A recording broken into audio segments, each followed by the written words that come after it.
नासिस नामी एक यूनान का शख्स था जो बहुत अमीर कबीर था।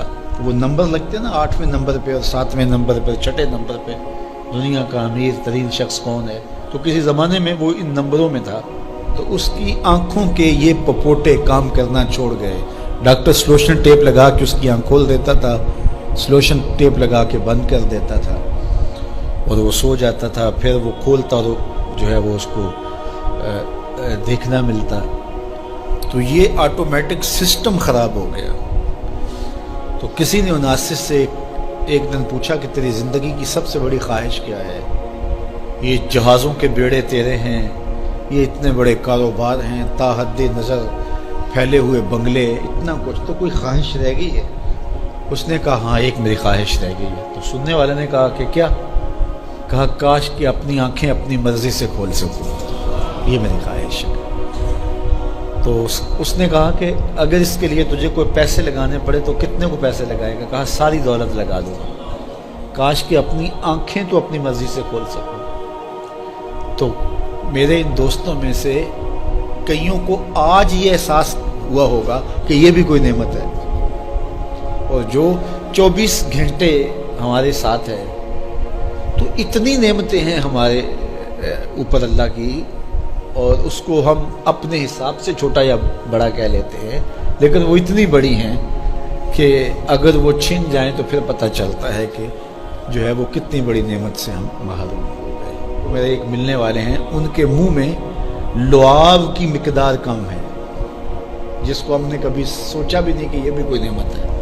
ये कुदरती ग्रीस है जो मुंह को तर रखती है और बोलने में मदद मिलती है, और निज़ाम इंहिज़ाम को इससे बहुत ज़्यादा फ़ायदा पहुंचता है। लेकिन उनका मसला क्या है कि मिकदार कम है।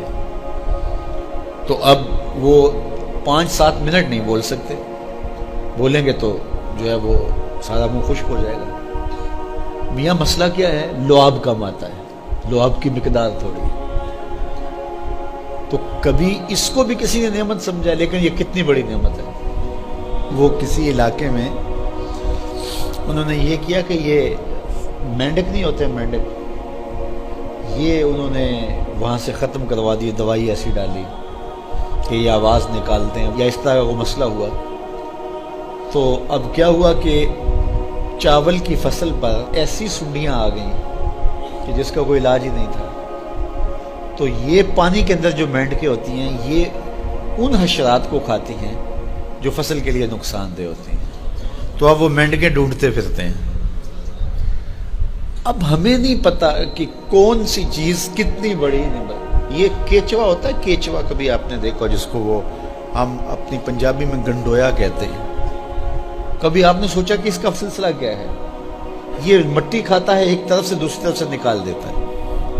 और अब हमारे उधर एक ज़िम्मेदार था, तो वो बच्चों को पैसे देता था कि वो ले करके और अपनी फसलों में छोड़ता था। उसको किसी माहर ने बताया कि ये ज़मीन की ज़रख़ेज़ी का जो है वो सबब है कि एक तरफ से खाता है, दूसरी तरफ से निकाल देता है, और वो मिट्टी इतनी ज़रख़ेज़ होती है कि दूसरी मिट्टी में जब मिलती है तो कीमियाई खादें भी वो काम नहीं करती जो ये केचवा काम करता है।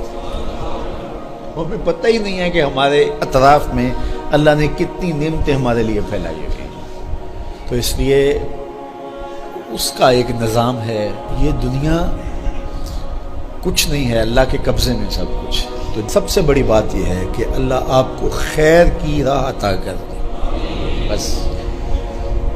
बस का जो दुनिया की दौलतें दी जाती हैं, ये आजमाइश होती हैं, ये आजमाइश होती हैं। तो जो आपको किसी से नेकी करने की तौफीक मिल जाए, किसी की मदद करने की तौफीक मिल जाए, किसी दुखी के काम आने की